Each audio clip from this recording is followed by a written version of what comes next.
کوئی معافی مانگنے آ جائے تو دیر نہ کرنا، فوراً معاف کرنا، اور تم سے خطا ہو جائے تو معافی مانگنے میں دیر نہ کرنا۔ کوئی تم سے زیادتی ہو جائے تو معافی مانگنے میں دیر نہ کرنا، اور تم پر زیادتی کر کے کوئی معافی مانگنے آ جائے تو معاف کرنے میں دیر نہ کرنا۔ اللہ کی رحمت تم ایسے چھاؤں میں لے لے گی۔ دل کو صاف رکھو، بے حساب جنت میں جاؤ گے، بغیر حساب جنت میں جاؤ گے۔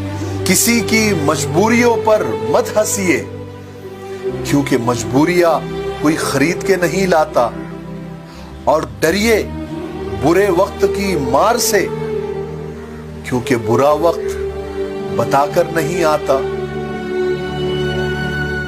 پکارنا ہو تو اللہ کو پکارنا، مدد کے لیے صرف اللہ ہے جو آتا ہے، اللہ کے سوا کوئی مدد نہیں کر سکتا۔ یہ اسباب کی دنیا ہے، ایک دوسرے سے مدد لینا۔ تو میرے نبی نے قرضے اٹھائے، میرے نبی نے زرہ پہنی، میرے نبی نے تلوار اٹھائی، لیکن وہ کام جو براہ راست اللہ کے ہاتھ میں ہے، ان میں صرف اللہ کو پکارا جاتا ہے، ان میں صرف اللہ کو پکارا جاتا ہے۔ ایاک نعبد و ایاک نستعین۔ علماء فرماتے ہیں ساری آسمانی کتابوں کا خلاصہ قرآن ہے، اور قرآن کا خلاصہ سورۃ فاتحہ ہے، اور سورۃ فاتحہ کا خلاصہ ایاک نعبد و ایاک نستعین ہے۔ اے میرے اللہ، یا اللہ، یہ صرف اللہ کے ساتھ ہے اور کسی کے ساتھ نہیں ہے۔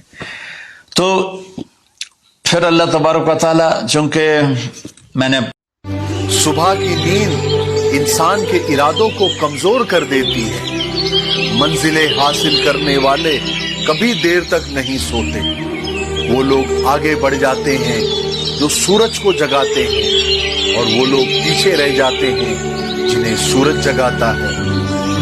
بات سمجھ میں آئی؟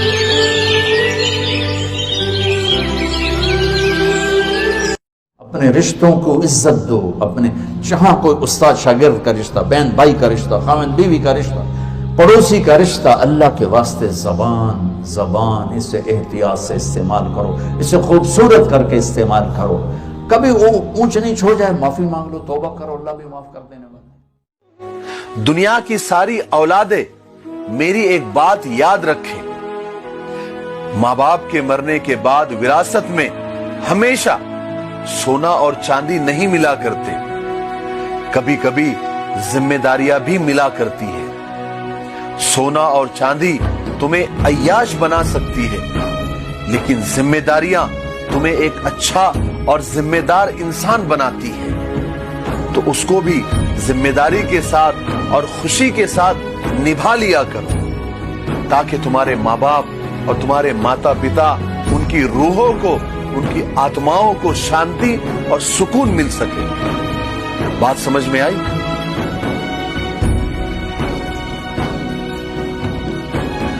میرے نبی نے فرمایا کہ ایک اللہ کے تعلق والا بندہ یا بندی اپنی ضرورت میں اٹکا ہوا ہے اور اللہ سے مانگ رہا ہے اور رو رہا ہے، اوپر سے دروازہ نہیں کھل رہا ہے، کہتا پتہ نہیں کیا ناراضگی ہو گئی ہے، حتیٰ کہ فرشتے سفارش کرتے ہیں کہ یا اللہ، یہ اتنے دیر سے بیچاری رو رہی ہے، یہ اتنے دیر سے رو رہا ہے، یا اللہ اس کا کام کر دے۔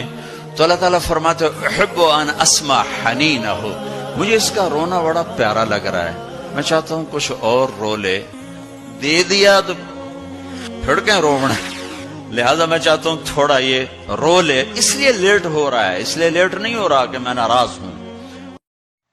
جو آپ کا دل توڑ دے، کیا وہ اس قابل ہوتا ہے کہ آپ اس کے لیے کھانا پینا، رات کی نیند، دن کا سکون سب چھوڑ دے؟ کیا وہ ہوتا ہے اس قابل؟ ذرا سوچ کے بتائیے۔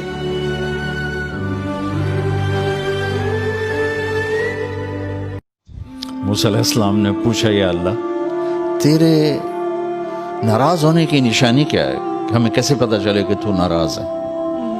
تو اللہ تعالیٰ نے فرمایا جب تو دیکھے کہ بارش بغیر موسم کے ہو رہی ہے اور حکومت بے وقوفوں کے پاس ہے اور پیسہ بخیلوں کے پاس ہے، تو تم سمجھنا کہ میں ناراض ہو چکا۔ جب بارش بے موسم ہو، بے وقت ہو، حکومت نکموں کے پاس ہو، پیسہ بخیلوں کے پاس ہو، تو سمجھو میں ناراض ہوں۔ کہ اچھا پھر تیرے راضی ہونے کی کیا نشانی؟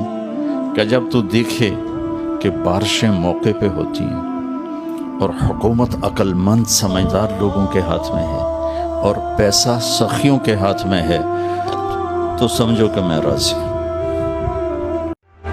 آج کل لوگ وفادار کم، اداکار زیادہ ہو گئے ہیں۔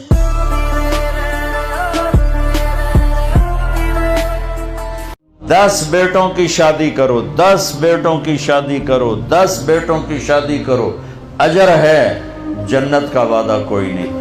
ایک بیٹی کو ڈولی میں بٹھا دو تو میرا نبی کہتا ہے جنت نہیں، یوں ہو جائے گا، یوں ہو جائے گا۔ یہ زندگی کون سکھائے گا؟ میرا نبی سکھائے گا۔ ابھی تبسم ہے چہرے پہ ہمارے، ابھی ہم زندگی کہاں ہارے ہیں۔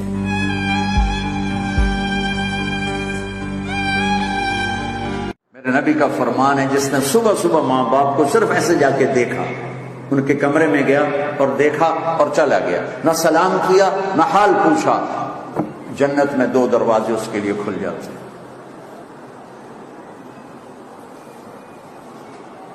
تو جو خدمت کرے گا وہ کیا پائے گا؟ تو دعاؤں۔ اب ڈر لگتا ہے ان لوگوں سے صاحب جن کے دل میں بھی دماغ ہوتے ہیں۔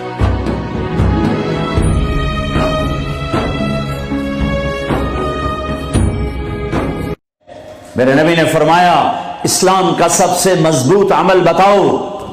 صحابہ نے کہا نماز۔ فرمایا نہیں، اچھی چیز ہے یا رسول اللہ۔ جہاد؟ ہم نے کہا نہیں۔ یا رسول اللہ روزہ؟ فرمایا نہیں۔ حج؟ فرمایا نہیں۔ اچھا، اللہ و رسولہ اعلم، آپ جانے، آپ کا رب جانے۔ تو آپ نے فرمایا ان اوثق عرى الاسلام الحب للہ، اسلام کا سب سے مضبوط عمل آپس میں محبت کرنا ہے اور اللہ کے لیے بغض رکھنا ہے۔ جب لوگ آپ کے آئیڈیاز کو سن کر ہنسنے لگے یا آپ کو پاگل کہنے لگے تو سمجھ لینا آپ صحیح ٹریک پر جا رہے ہو، چلتے رہو۔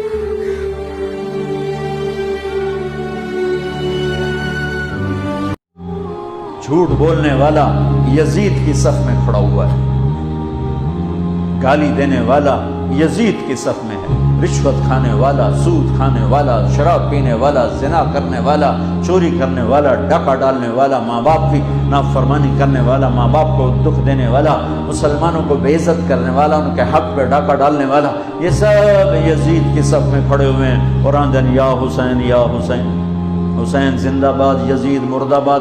ادنا اچھا نہیں ہوتا زیادہ اچھا ہونا۔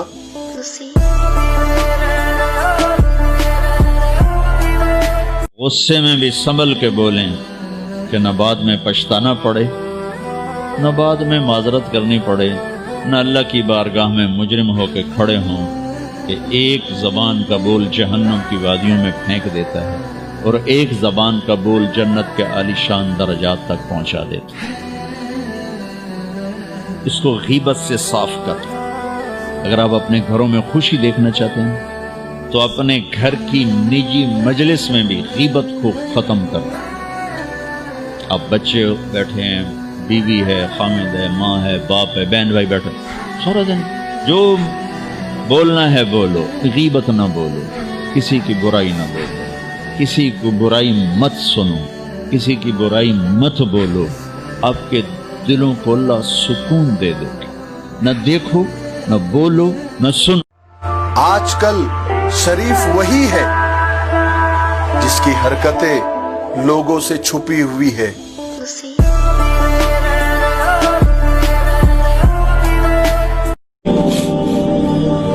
راتوں کو اٹھ کے اللہ کے سامنے رونا، ضرورت مندوں کی جا کے مدد کرنا، اللہ کے لیے ذلیل ہو جانا۔ اللہ کے لیے چھوٹا پڑ جانا، اللہ کے لیے معاف کر دینا، یہ جنت میں کہاں ملے گا؟ جو کہ ہم اپنے لیے جیتے ہیں، نہ ہمیں خرچ کرنے کا سلیقہ ہے، نہ معاف کرنے کا سلیقہ ہے۔ اپنے لیے جینا کوئی زندگی نہیں ہے، جینا ہے تو اس کے لیے جیو جس نے جینا دیا ہے، مرنا ہے تو اس کے لیے مرو جس نے مرنے کا اختیار اپنے ہاتھ میں رکھا۔ اپنے شوق بدلو، یہ انٹرٹینمنٹ جنت میں نہیں ملے گی کہ اللہ کے لیے آدمی